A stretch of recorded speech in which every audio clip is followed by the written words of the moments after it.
Good morning, Elisa and Ralph. We're going to begin. Thank you for joining me. As always, I'm so excited to be here and to start the morning and my morning talking about Eretz Yisrael and connecting me back. Next week, I'm already headed back to Israel, God willing, on Sunday. I have mixed feelings because I had the best time here for a month. My husband and I enjoyed tremendously, but of course, it's Israel, so we'll be very happy when we get back. So, it was a nice break. Anyway, let's begin and connect to Israel.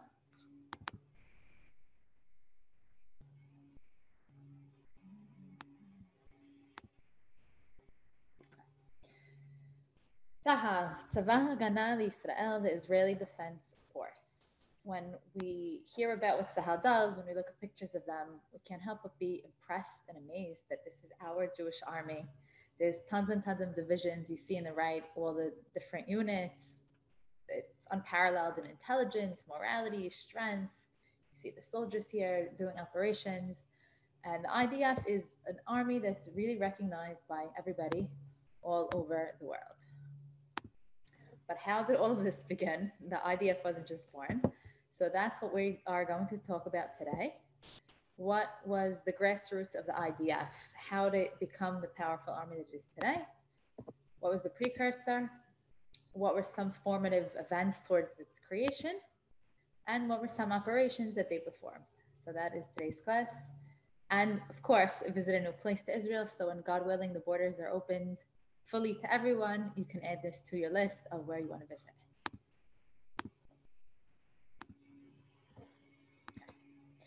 And another question I want you to keep in mind is how can I bring the principles of the IDF into my own life? I always think that whenever I learn about a place in Israel or people in Israel, it's nice to learn history, but to bring it into my own life is even nicer. So that's another thing I want to hope to do with all of you today. 1907. 1907 was the year that 10 men sat in a living room in Yaffo and said, what are we going to do about the problem of the farms that are constantly getting robbed? There is Arabs that are coming and robbing the farms of sheep, and it's actually something that still even goes on today. How are we going to help the farms? And they decided, let's create an organization. The organization they created in 1907 was called Wardgate, and the men then had no idea that this organization would end up becoming Tzava Haganah Israel. How does it start? 10 men in a living room. It's amazing what eventually could come out of things. You just need someone with the idea. And they didn't have the idea of IDF. They said, let's just guard the settlement. So they created an organization to guard. 1909, and they realized it's not enough to just guard the settlements. And they expanded and created Hashomer. Hashomer, what they brought new to the table was the element of self-defense. And you could see from looking at them that they don't even look really Jewish. These were a group of Arabic-speaking, trained men familiar with Arab culture, their life and their customs. They're courageous, they're ready to fight. And something that I question now is, I really think that the fact that they were so aware of who the enemy was, who were the people that were causing them trouble, it helped them do their jobs. And I question today, how much does the IDF really know who they're dealing with? I would imagine the intelligence really does know, and these Arabic speaking soldiers and intelligence, but I think that it's really something that everyone then knew in this national organization, knew Arabic and knew how to relate to the people. It was also a lot smaller than it is today, and there were a lot of less Arabs than there were today, but this was what the people felt was appropriate in dealing with their problems. So Hashomer, defense. World War I, 1914 to 1918, a problem that I've been bringing up these past few weeks that was something the Jews dealt with at the time is, do we fight against the British or do we help the British? Because on the one hand, the British are causing us wait, sorry, I'm messing up with World War II. Ignore that, Atlanta Wars. Okay, this is what I want to say about World War I. The Jews were under the rules of the Turks, and they see what's going on. And two men had an idea. They said, let's create a Jewish legion in the British army, because there were a lot of people in Israel that wanted the British to come and take over from the Ottomans. and something that was created. This is the flag. It says Gidon Ha'ivri Rishon Yehuda, a Jewish legion. And what's significant about this, which is the reason why this is part of the presentation, is because later on, when the Jews in Israel, they're trying to establish a state, you have these trained people that know how to use guns, that fought in the British Army, and they were very, very helpful in coming and helping the Jews defend their settlements.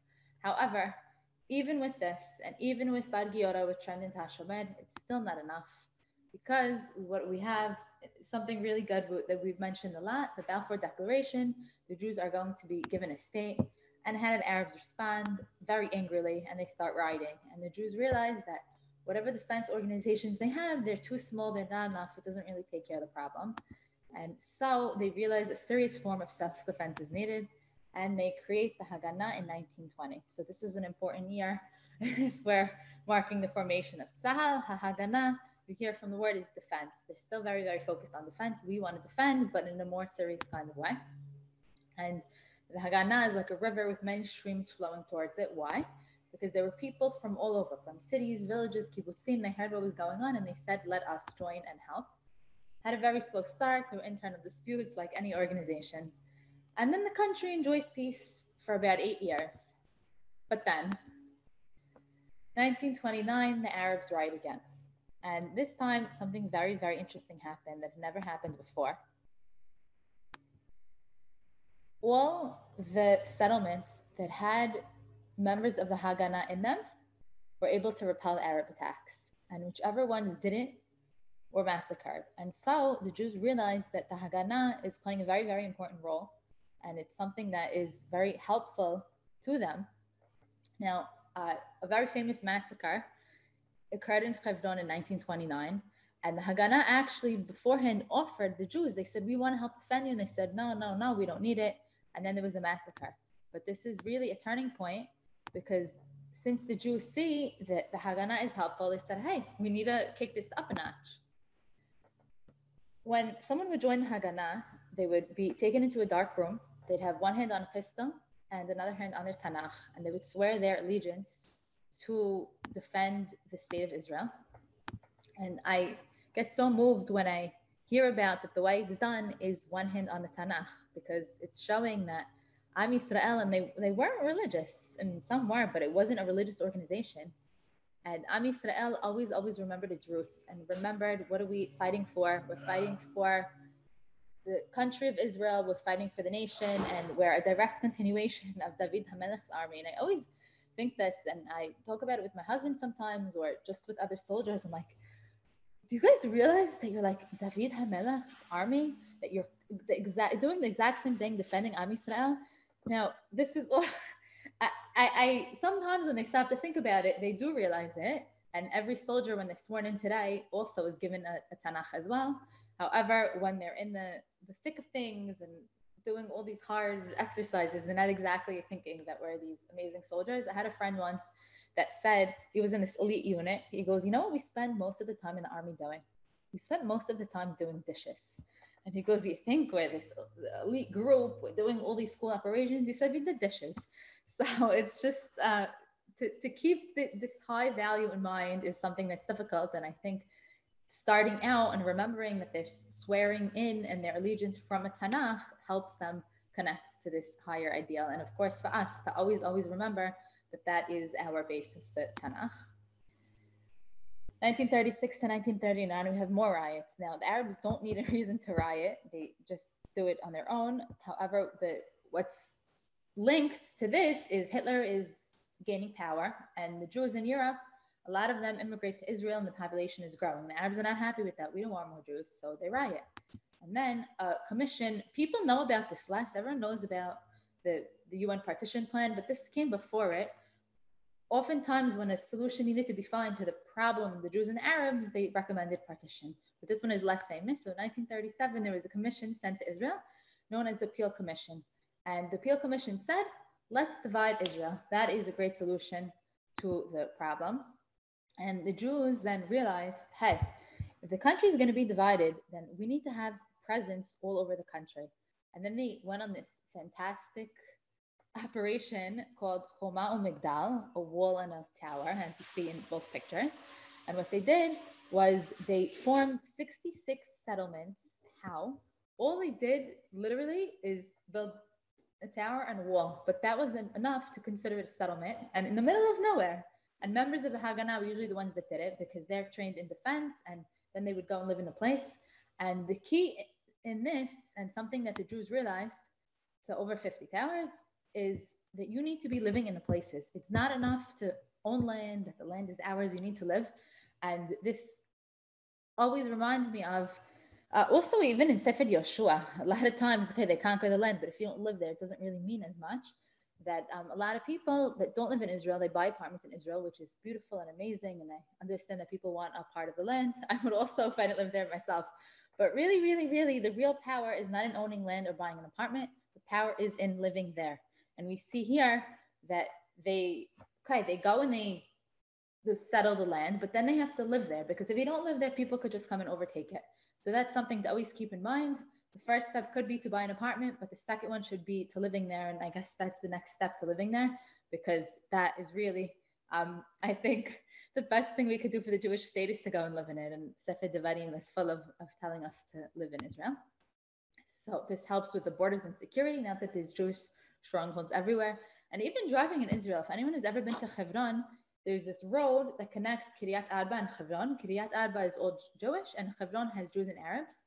And when you go along the road, there are Jews that live there, which makes you feel much more comfortable, because if there was no one, you get scared. So really living in a place helps tremendously. And the Haganah also believes something important, that the plow will determine the borders. The plow, are we settling the land? Are we building it? That's the real determination. And I want to talk a minute about the symbol. I never really thought about it. And the idea of symbol, where we're used to seeing the soldiers have it on their uniform, they have it on their berets. It is a sword and an olive branch, which shows the aspiration for security and a desire for peace. Because at the end of the day, Am Yisrael wants peace. We don't want to be fighting forever. And you see how the symbol of the Haganah, which was the grassroots organization of the IDF, how the IDF today, the symbol on the right is what they use. They just took it and they put a star. So we see how much the Haganah influenced them. How do the British respond to all these riots? Because the British are now ruling Israel, and the Arabs are rioting in 1920 and 1921 and 1936. What are the British doing? So sometimes, and this was the policy more in the beginning, they fought back, because the 1936 riots were really directed against the British, not against the Jews. Thousands of Jews got killed on the way, but the target audience was the British. And what was created was something known as the Jewish Settlement Police, which were Jewish police trained by the British. How amazing is that? Because at the end of the day, you need training to use a gun. I could have a gun and shoot it. It's not really going to hit the target. You need training.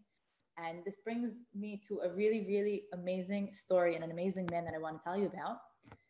One night, a man named Wardgate, who is a British soldier, he shows up at a Jewish settlement at night and says, "Hi, my name is Wardgate." And the Jews immediately eye him suspiciously.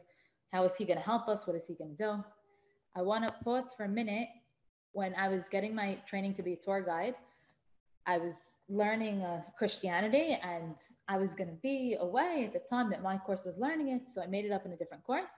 And I went to this institute called Wardgate, which is by Netanya, called the Wardgate Institute of Sport. And it's this huge, huge, huge sports center. You see how gorgeous it is. You could see the Mediterranean Sea and look at all the grass, which is unique to Israel to have so much grass. Anyway, I spent 6 weeks there. And I'm embarrassed to say, not once did I say, "Hey, who's Wardgate? Let me look up Wardgate," that this whole institute is named after. I guess I was busy focusing on what we were learning, that I didn't have time to do this additional research. Now I'm going to tell you who Wardgate is, and I'm shocked I didn't know who it was, because I really, really believe that the more information we have, it just makes every experience more meaningful. And I think if I knew who Wardgate was at the time, every time I went to the campus to learn in the course, it would have been more meaningful. So now in retrospect, I know to look up who the people are. So Wardgate arrives at night to a Jewish village, and he says, "Hello, my name is Wardgate, and I'm a man of the Tanakh." He's not Jewish. He's a devout Christian, and he is aware of what the Bible says. And he tells the people, "One day I believe you will have a state, and I'm here to help you."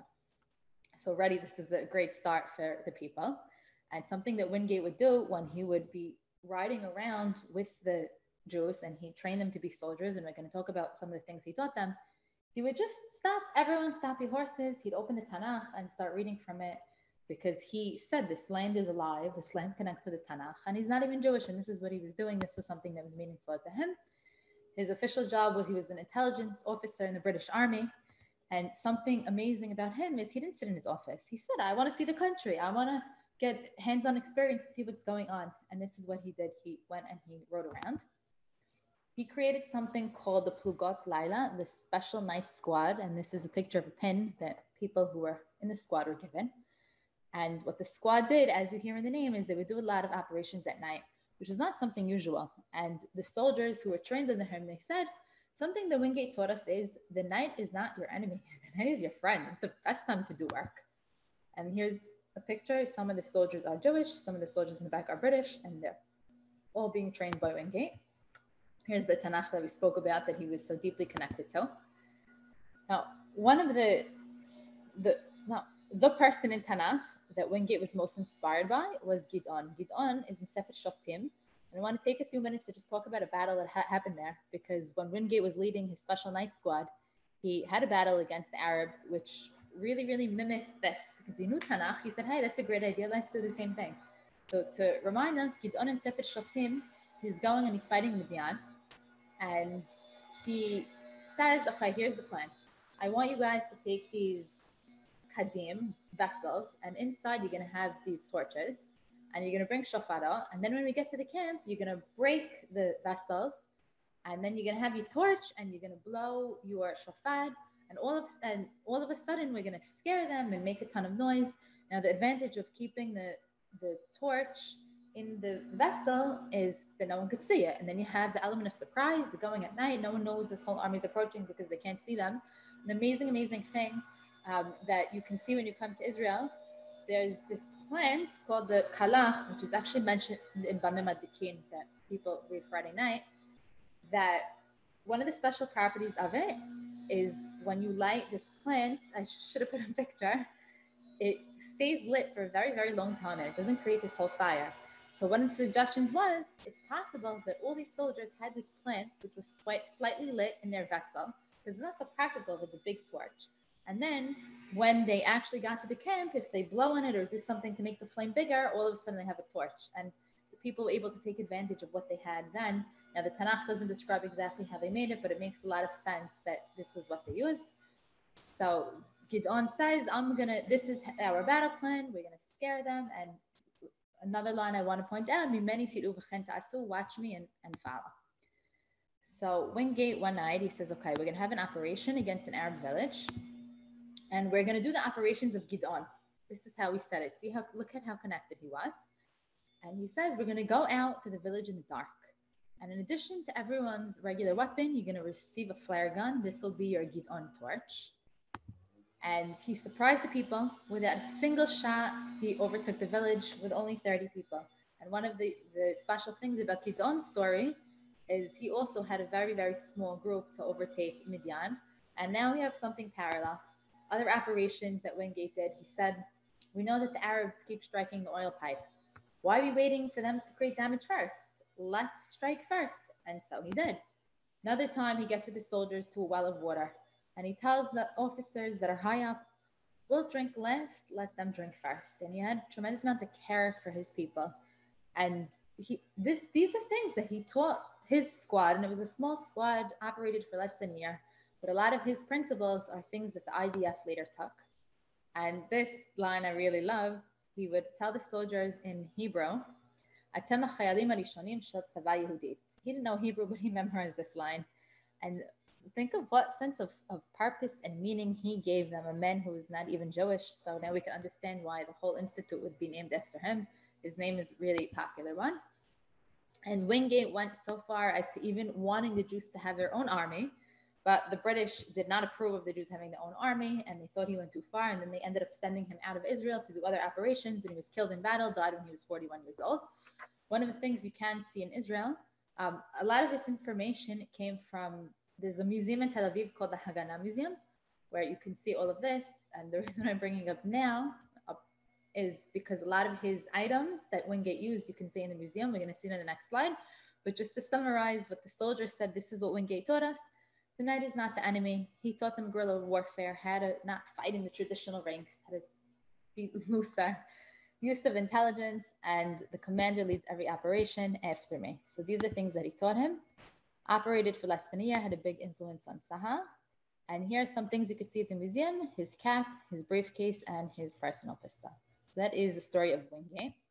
So we see within the army, there were more people, some people that were more pro-Israel, some that are less.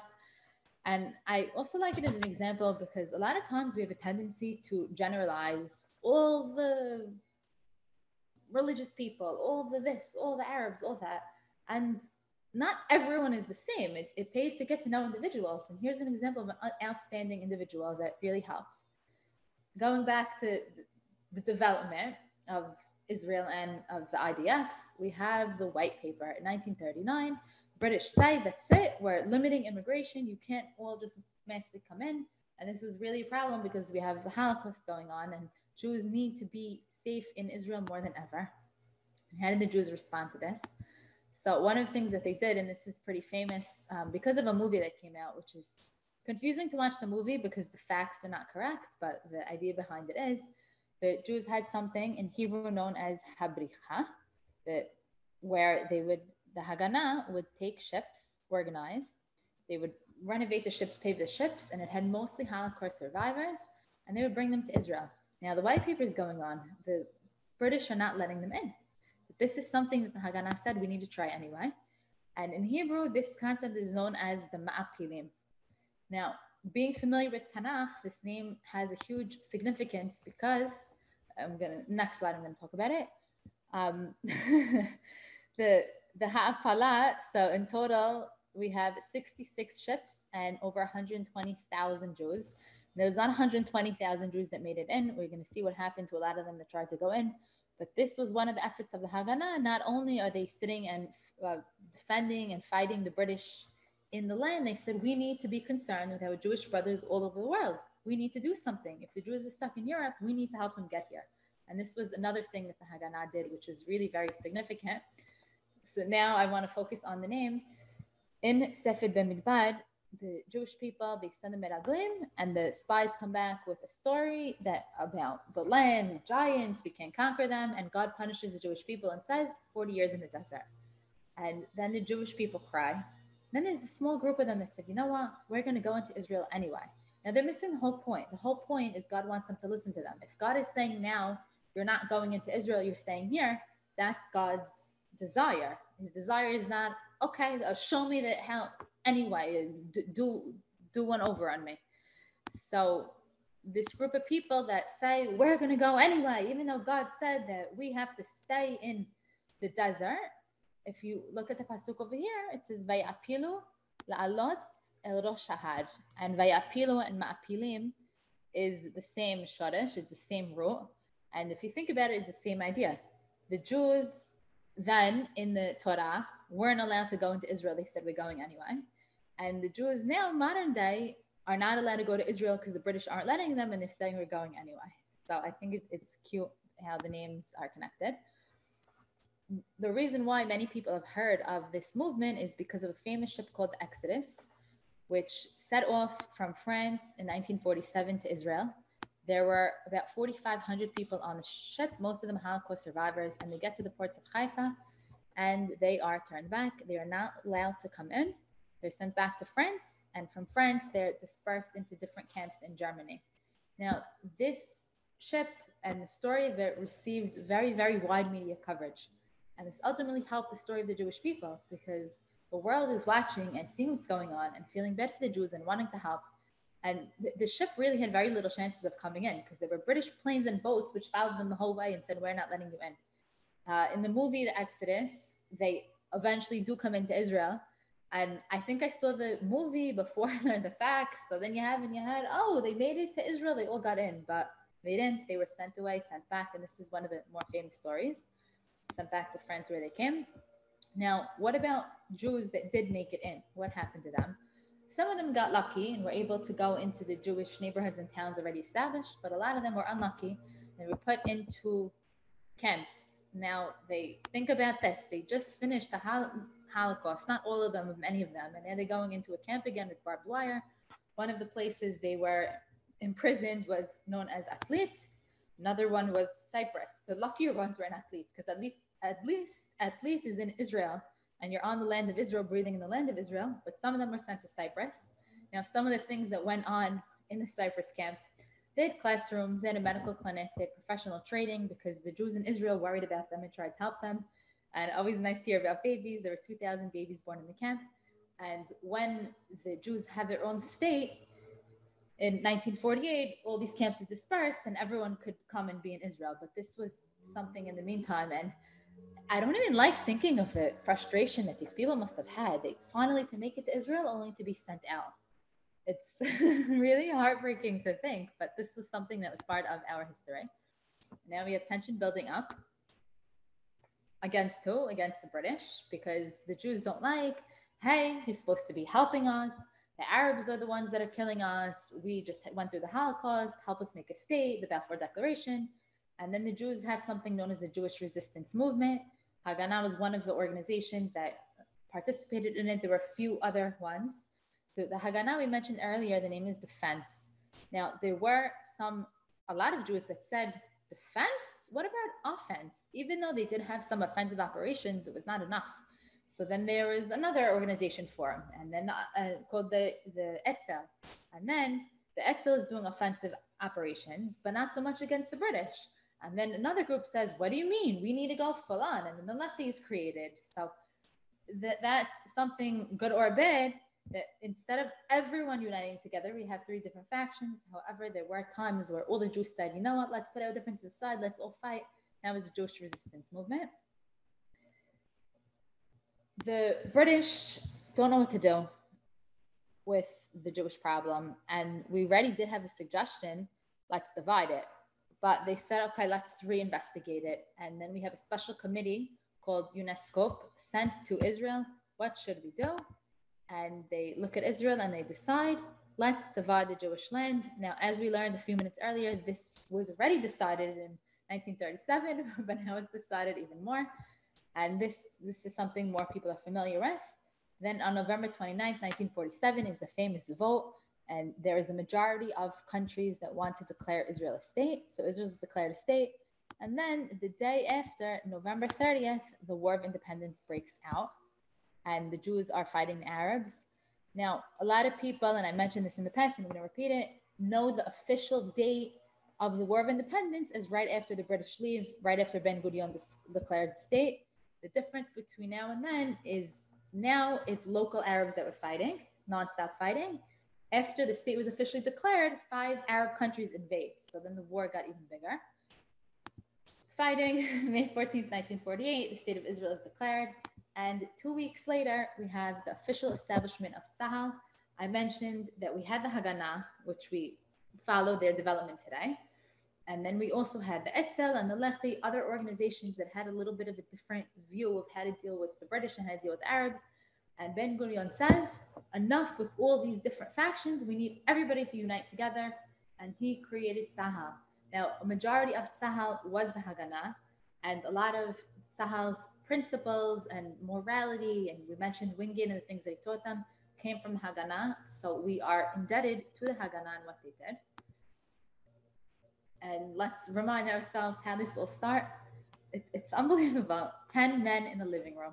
10 men in the living room in 1907 saying, we need to help protect the farms. And eventually that leads to the Israeli army. So never underestimate the power of meeting in the living room and discussing an idea. So I'd want to summarize what we spoke about today. We opened up with the powerful army of the IDF and discovered that the first meeting to create it was in 1907 by Giora, where the men had no idea that the IDF would result, but they said, we need to do something about it. This wasn't enough. They said, we can't just guard. We need to really, really defend. We have Hashomer organization, Jewish peoples, Arabic speaking, riding on horses. The Balfour Declaration, the Arabs riot. What do you mean the Jews are going to get a state? The Jews realized little organizations is not enough. We need something more organized. They form the Haganah. Then the Arabs riot again. And this time they're running against the British. And of course, they're killing the Jews too. So we have Wardgate, who says, let me help the Jews, let me train them. He created a special night squad, and we discussed the things that was learned from him and how connected he was to the Tanakh. The Jews, the British gave into Arab pressure. We need to stop the Jews from immigrating. They create the white papers. And the Jews say, we're not going to just sit back and not immigrate because you say we can't. Then we have the Ma'apilim and the ships that are coming, trying. A lot of the people are put into camps because they're caught by the British. The Jewish resistant movement, where all the little grassroots organizations say, let's unite together and fight against the British. Then we have the UN resolution, the declaration of the state, and the establishment of the IDF. I want to end with a quote from Ben Gurion after this. Where can you visit all of this? If you go to Tel Aviv, they have a museum called the Haganah Museum. And this entire story that I just told you, you could hear it again. And this is a story, I think, for myself at least, I need to hear over and over and over in order for it to stick. And I like hearing it over and over and over because I really find it inspiring to learn about these people and how committed they were to the state of Israel. And it leads me to think, where could I add that in my own life? So you can go visit in Tel Aviv. About an hour to 2 hours you could spend in the museum. And here's a quote by Ben Gurion. He says, with the establishment of the state of Israel, the Haganah emerged from the underground to become a regular army. Both the Yishuv and the Jewish people are greatly indebted to the Haganah for its contribution. In the Chronicles of the people of Israel, the Haganah was shine with splendor and majesty that eternally will never dim. And the fact that Ben Gurion is recognizing what the Haganah did and he's giving them credit is also a wonderful model that we need to look at who came before us and what people did and thank them and mimic what they do. And another question we asked was, how can I bring some of the principles of the IDF into my own life? So in learning about the Haganah, I bring 2 things into my life. One, wow, how amazing what these people are doing for us, that because of their sacrifice and commitment and values and courage, I'm able to live my life comfortably and happily as a Jewish person. So one, I'm extremely grateful. And 2, if I take a step back, I say the point of what all these people were doing was to defend the Jewish people as a nation. They had a very strong sense of nationality and who are the Jews, who is the nation, what are the national aspirations. And I get very caught up in my own life with what is going on in my life, my family, what do I need to do, what do I need to buy, day-to-day life. And I don't always think about what's this big picture, what's the national picture. And learning about the IDF helps me ask myself, okay, these people from the Haganah, they cared a lot about the nation of Israel.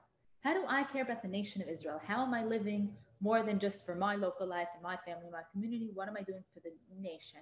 So that's a question that I don't have a concrete answer, but it's something I think about too. And I mentioned early living in Israel. Okay, I live in Israel, but now what's my next step? And I think there's always a next step. Thank you so much for joining. I hope you enjoyed learning about the creation of the IDF. I want to wish you a wonderful day, and I will see you next week.